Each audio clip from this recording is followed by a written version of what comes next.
하나님 말씀은 호세아서 10장 9절부터 12절 말씀까지입니다. 제가 봉독합니다.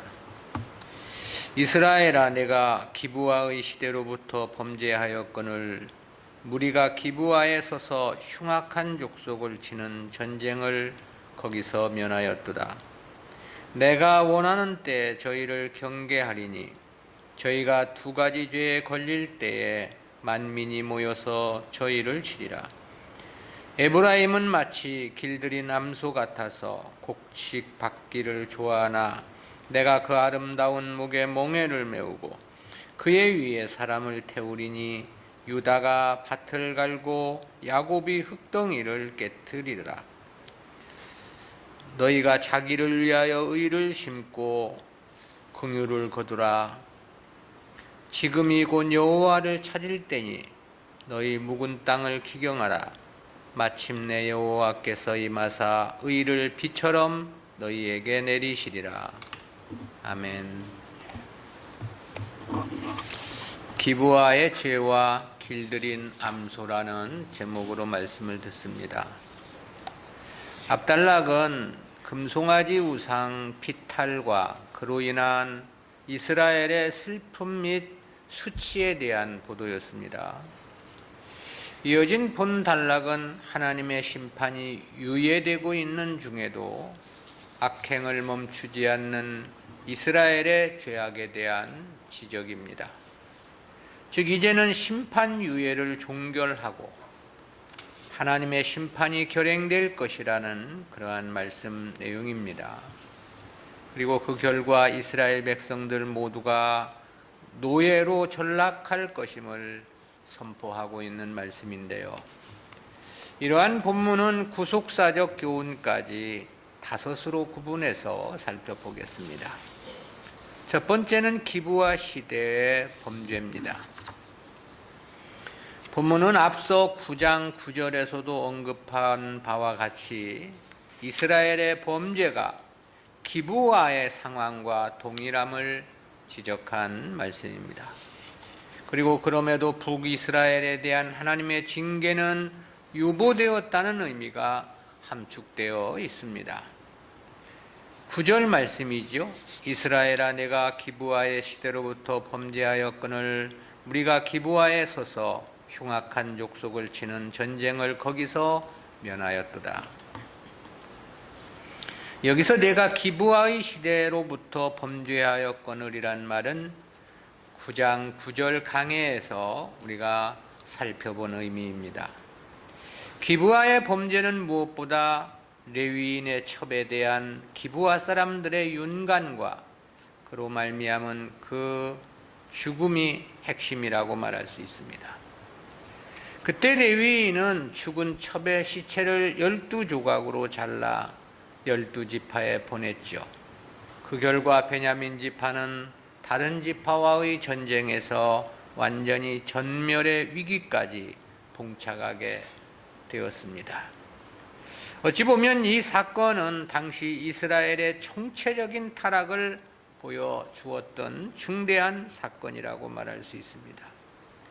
왜냐하면 레위인이 첩을 얻었다는 것 자체부터 그것은 심각한 타락을 의미하는 것이기 때문에 그렇습니다. 그런데 기브아 사람들은 보다 더 그 타락의 정도가 극심했습니다. 그것은 길 가는 남의 첩을 빼앗아서 윤간을 행하는 범죄를 저질렀다는 것이 그것을 말해주죠. 그런데 그와 같은 범죄는 다른 12지파 사람들도 큰 차이는 없었습니다. 왜냐하면 레위인이 첩을 얻은 문제에 대해서 아무런 지적이나 책망을 한 바 없었다는 것이 그렇고요. 또 첩의 시체를 12조각으로 나누어 모든 지파에 보냈음에도 그에 대해서는 별다른 지적을 하지 않았습니다. 그러니까 레위인이 첩을 얻는 정도는 누구나 다 그렇게 행하는 사회의 통념이었음을 말해주고 있는 거죠. 그런데 거기에 베냐민 지파는 더더욱 그러했던 거죠. 저들은 기브아 사람들의 윤간의 행위를 알고서도 그들을 책벌하지 않았습니다.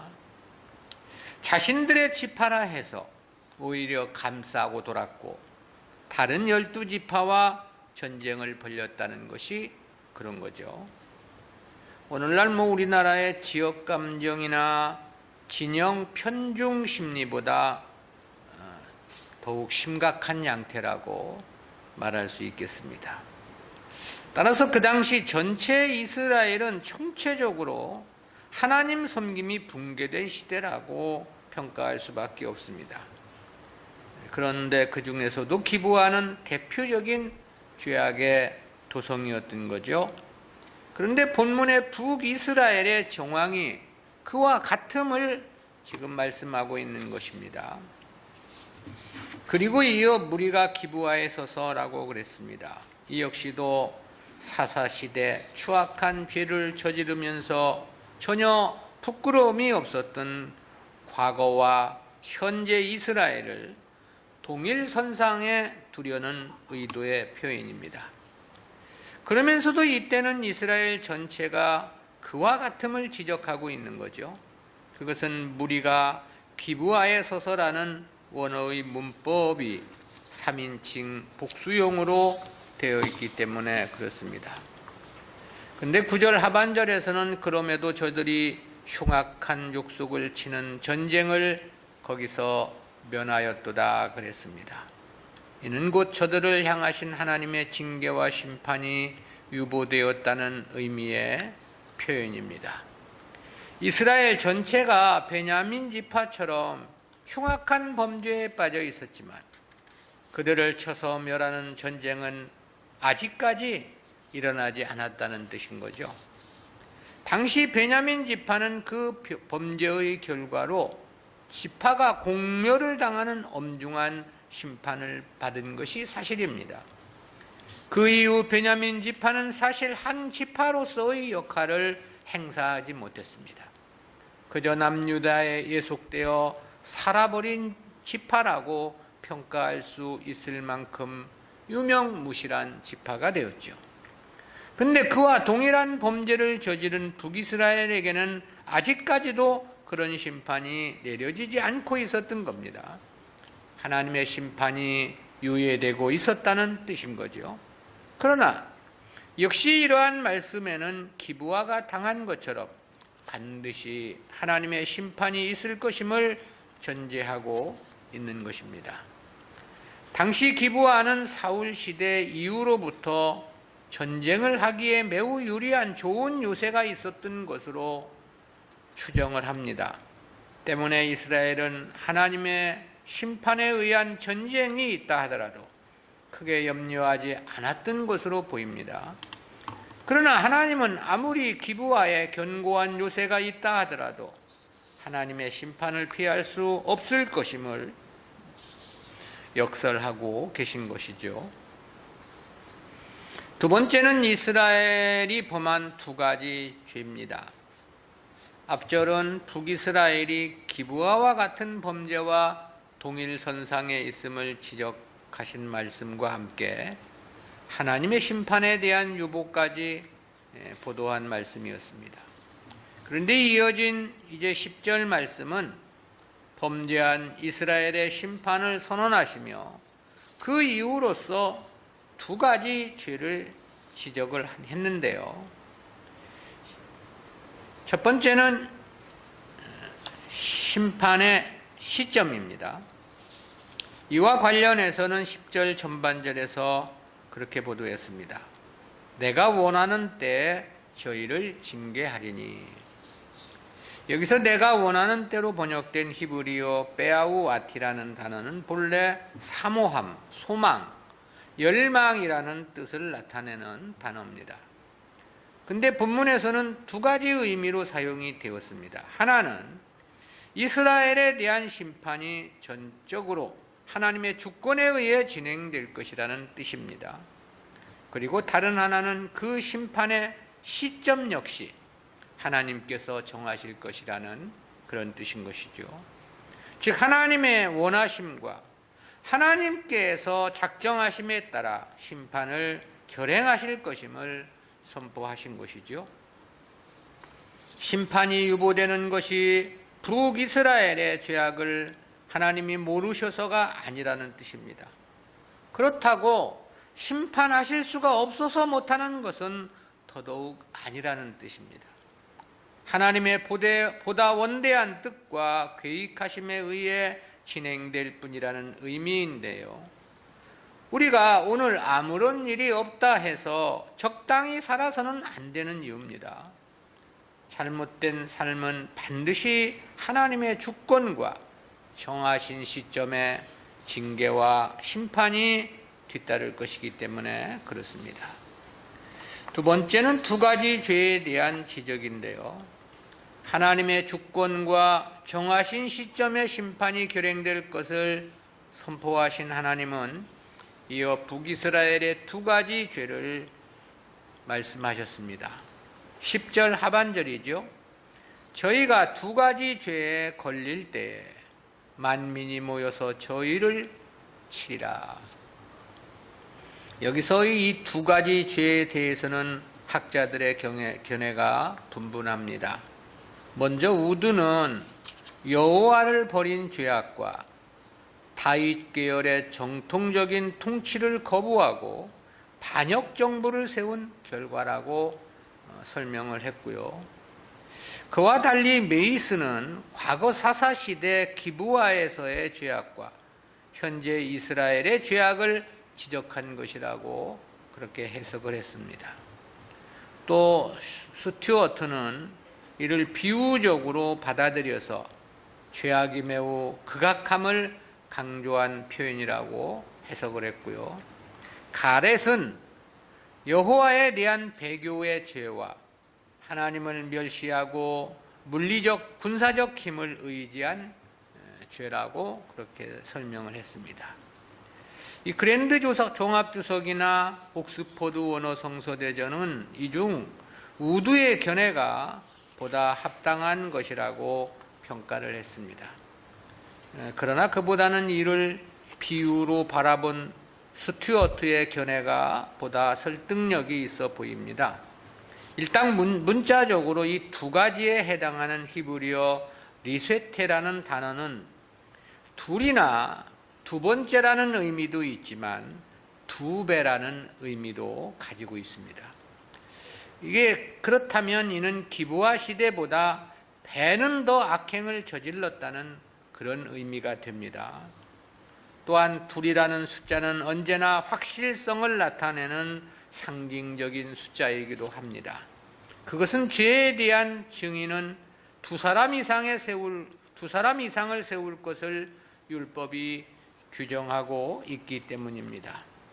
그래서 계시록 11장 3절에서는 마지막 시대 복음의 역사에 대해서도 베옷을 입은 두 증인이라고 말씀하고 있기도 하지요. 그렇게 보면 이는 저들의 죄가 변명이 허용되지 않을 만큼 보다 명확함을 나타낸 것이라고 말할 수 있을 겁니다. 실상 당시 이스라엘의 죄는 한두 가지가 아니었겠죠. 삶의 전체가 모두 다 죄악이었다고 해도 결코 과언이 아닙니다. 그렇다는 것은 그 당시 사회의 구조가 의를 행할 여지가 전무했기 때문인 거죠. 그리고 하나님의 심판에 대해서는 만민이 모여서 저희를 치리라 그랬습니다. 원어적 개념은 만민이 그들을 치기 위해 모일 것이다 라는 그런 뜻인데요. 여기서 만민에 해당하는 히브리어 암밈은 하나님께서 이스라엘을 심판하시기 위해 사용하시는 이방의 여러 민족들을 지칭한 표현입니다. 당시 아수르는 단일 민족이 사실 아니었습니다. 수많은 민족들을 복속시켜 세운 거대한 제국이었습니다. 때문에 아수르를 가리키면서도 특별히 여러 민족들이라는 뜻의 암밈이라는 단어를 사용을 한 겁니다. 이처럼 이방국을 통해서 이스라엘을 책벌하신 것은 사사시대부터 그랬습니다. 그리고 그것은 역시 유다의 멸망에도 동일한 방법이 사용이 되었죠. 역시 소금이 맛을 잃으면 밖에 버리고 사람들에게 밟힐 것이라는 말씀과도 일맥상통한 역사입니다. 이방국을 이스라엘 주변에 배치한 것은 보다 깊은 하나님의 뜻이 있었던 것이죠. 잘못을 할 때는 징계의 몽둥이로 사용하고 바르게 행할 때는 오히려 저들을 통해서 이스라엘의 축복의 도구로 삼으시기도 하는 것이죠. 다윗 시대가 그랬고 솔로몬 시대도 그랬던 것입니다. 그러니까 이방을 이스라엘 가까이 이렇게 사방으로 둘러싸게 했던 것은 역시 하나님의 크신 더 큰 의미가 있었다, 그런 생각이 들어지고요. 언제나 하나님의 역사는 그랬습니다. 우리가 야곱과 에서를 비교해 보면 에서가 어마어마한 부자잖아요. 400명, 450명입니까? 400명의 군사를 데리고 야곱을 맞으러 왔잖아요. 왜 하나님이 그 에서에게 그렇게 물질적인 부유를 주셨을까? 그건 사실 야곱을 보호하기 위한 거죠. 만약 에서가 세상에서 그저 가난하게 찌들어 산다면 야곱을 받아줬겠습니까? 저것이 내 축복을 빼앗아 갔기 때문에 내가 이렇게 가난하게 산다 해서 아마 돌아오는 야곱을 내버려 두지 않았을 겁니다. 근데 그에게는 넘치는 그 물질을 줬기 때문에 오히려 야곱보다 100배, 1000배 많은 부자거든요. 그러니 야곱에 대해서 미워할 필요가 없는 거죠. 어느 시대나 그것은 마찬가지입니다. 오늘 우리 시대에도 세상을 세상 사람들에게 더 허락해 주는 것은 하나님 백성들을 위함에 그 목적은 있다라는 것이죠. 세 번째는 북이스라엘은 길들인 암소라고 말합니다. 두 가지 죄와 이스라엘의 심판을 선언한 호세아는 이어 그 심판의 속성이 어떠할 것인가에 대해서 보도를 했는데요. 11절 말씀입니다. 에브라임은 마치 길들인 암소 같아서 곡식받기를 좋아하나 내가 그 아름다운 목에 멍에를 메우고 그의 위에 사람을 태우리니 유다가 밭을 갈고 야곱이 흙덩이를 깨뜨리리라. 여기서 이 북이스라엘 향해 길들인 암소와 같다고 표현을 했습니다. 이 중 길들인으로 번역된 히브리어 멜룬마다라는 단어는 배우다, 가르치다, 훈련을 받다, 그런 뜻인데요. 강의 수동 분사형으로 쓰여서 좋은 스승으로부터 양질의 교육을 받았음을 의미합니다. 따라서 이는 하나님의 율법과 선지자들로부터 참된 진리 지식에 대한 교육을 끊임없이 받았음을 나타낸 비유라고 말할 수 있습니다. 북이스라엘에는 과거 엘리야나 엘리사 선지자의 가르침도 있었고 본문 당시는 아모스나 호세아의 가르침도 있었습니다. 그런데 이스라엘에 대해서는 곡식받기를 좋아한다 그랬습니다. 당시 소가 하는 일은 여러 가지 많은 일들이 있었겠죠. 밭을 가는 일도 있었을 거고, 곡식을 등에 지고 옮기는 일도 있었을 거고, 꼭 곡식을 빻아 가루를 내기 위해 연자맷돌을 돌리는 일도 했을 것이고, 또 마차를 끄는 일도 했었을 겁니다. 그런데 이런 일들은 좋아하지 않았다는 겁니다. 그리고 오직 곡식 받기만을 좋아했다고 지금 지적하고 있는 거예요. 이는 당시 이스라엘의 탐욕과 완악함을 염두에 둔 비유입니다. 일반적으로 곡식을 밟는 일은 소가 하는 일 중에 가장 쉬운 일이라고 말할 수 있습니다. 또 그 일을 할 때 소는 그 곡식을 마음껏 먹을 수가 있었습니다. 율법에서 곡식을 떠내는 소에는 망을 씌우지 말라고 말씀했기 때문입니다. 그렇다는 것에서 보면 당시 이스라엘은 축복과 형통, 풍요는 좋아했지만 하나님 백성으로서의 의무와 책임은 싫어했다는 뜻이 됩니다. 그야말로 완전히 세상 중심적이고 자기의 유익만을 쫓은 삶이었다고 말할 수 있겠죠. 그런데 그러한 삶이 절대 자신들에게 유익된 것만은 아니었습니다. 그래서 하나님은 이어 내가 그 아름다운 목에 멍에를 메우고 그의 위에 사람을 태우리니 그랬습니다. 여기서 이 아름다운 목이란 북이스라엘의 번영과 영화를 상징한 표현입니다. 그리고 멍에는 예속과 매임, 고통을 상징하죠. 그리고 그의 위에 사람을 태운다고 하는 것은 곤고한 삶을 의미하는 겁니다.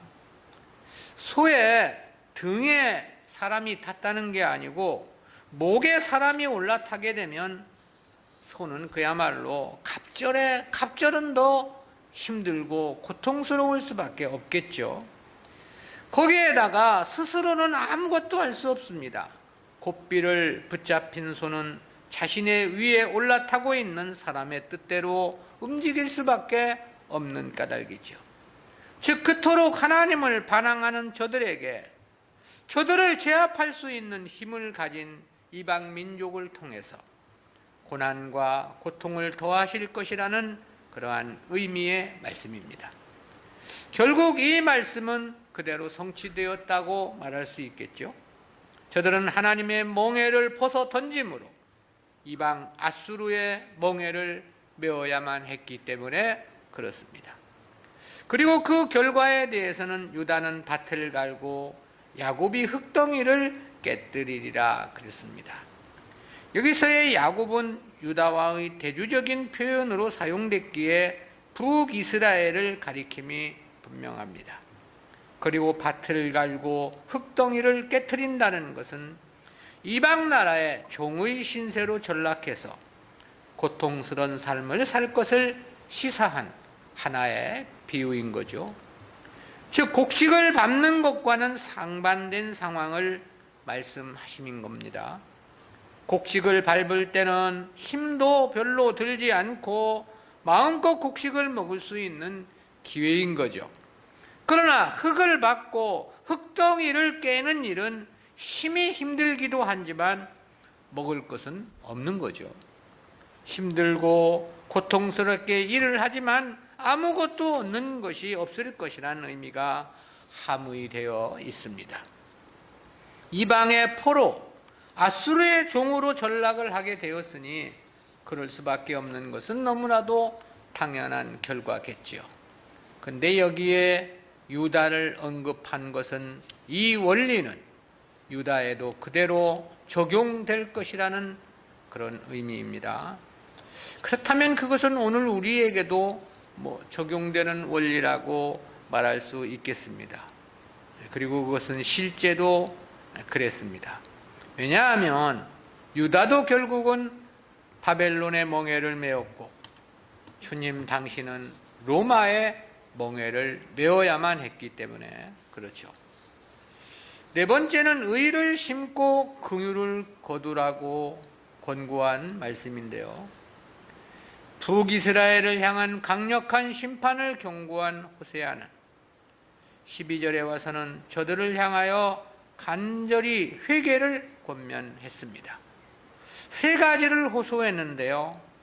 첫째는 12절 전반절에서 너희가 자기를 위하여 의를 심고 긍휼을 거두라 그랬습니다. 여기서 의를 심고 긍휼을 거두라는 말은 직역을 하면 의를 심게 되면 긍휼을 거두게 될 것이라는 그런 뜻입니다. 여기서의 의란 하나님 자체를 가리키기도 하고 하나님의 뜻과 그 말씀을 의미하기도 합니다. 그러니까 하나님의 뜻을 구하고 그 뜻대로 살아가면 하나님의 긍휼하심의 은혜를 입을 것이라는 그런 의미인 거죠. 또 다른 한 가지 권면은 12절 중반절에서 지금이 곧 여호와를 찾을 때니 그랬습니다. 이는 하나님의 바른 뜻을 깨달으라는 의미인 겁니다. 실상 의를 심으려면 우선적으로 필요한 것이 하나님의 바른 뜻을 깨닫는 일이겠죠. 하나님의 뜻을 모르고서는 의를 심을 수는 없기 때문에 그렇습니다. 그리고 세 번째 권면의 말은 12절 하반절에서 너희 묵은 땅을 기경하라 그랬습니다. 여기서 이 묵은 땅이란 잡초가 무성하고 가시와 찔레가 뒤덮여 파종할 수 없는 땅을 가리키는 거죠. 이는 북이스라엘 백성들의 영적 상태를 나타낸 하나의 비유입니다. 다시 말하면 자기 자신을 갈아엎어야 한다는 그런 뜻입니다. 실제 이 당시 북이스라엘 백성들의 심령은 하나님의 뜻이 거할 마음들이 아니었습니다. 따라서 하나님의 뜻을 깨닫고 의를 심기 위해서는 무엇보다 먼저 자신들의 변화가 우선되어야 했던 거죠. 묵은 땅에서 곡식을 얻기 위해서는 먼저 그 땅을 갈아엎는 기경이 필요하지 않습니까?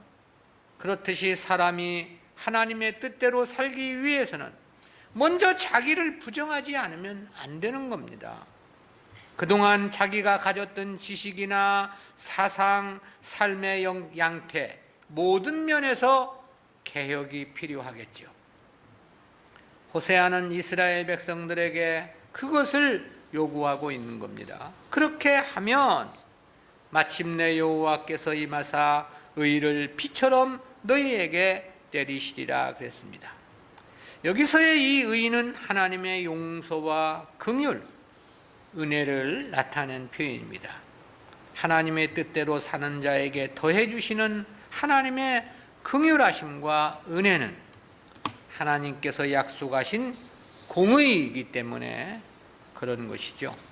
비처럼 내리신다는 말은 풍성한 은혜를 표현한 하나의 비유이고요.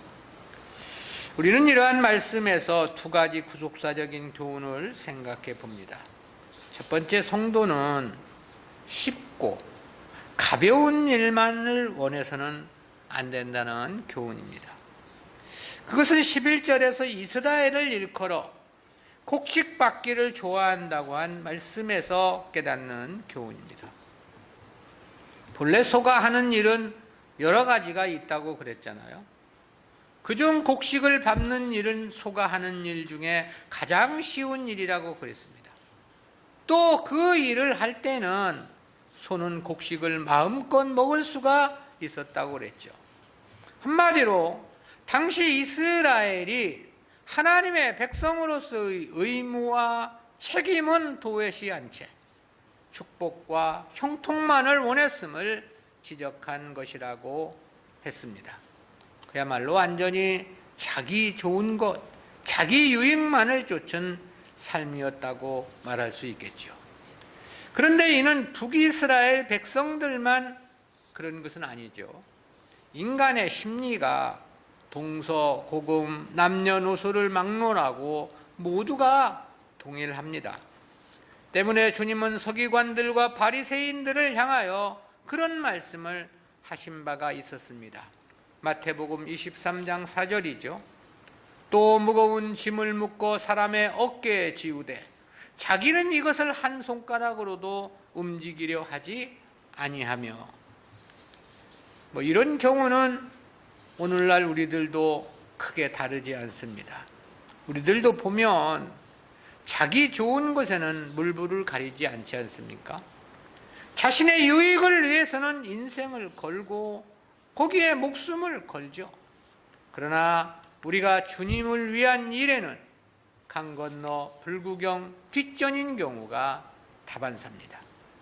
자기 마음, 자기 일, 자기 유익, 자기 행복, 즉 자기와 연관된 것에는 목숨을 거는데요. 물론 그것이 꼭 잘못이라고 말할 수는 없을지 모르겠습니다.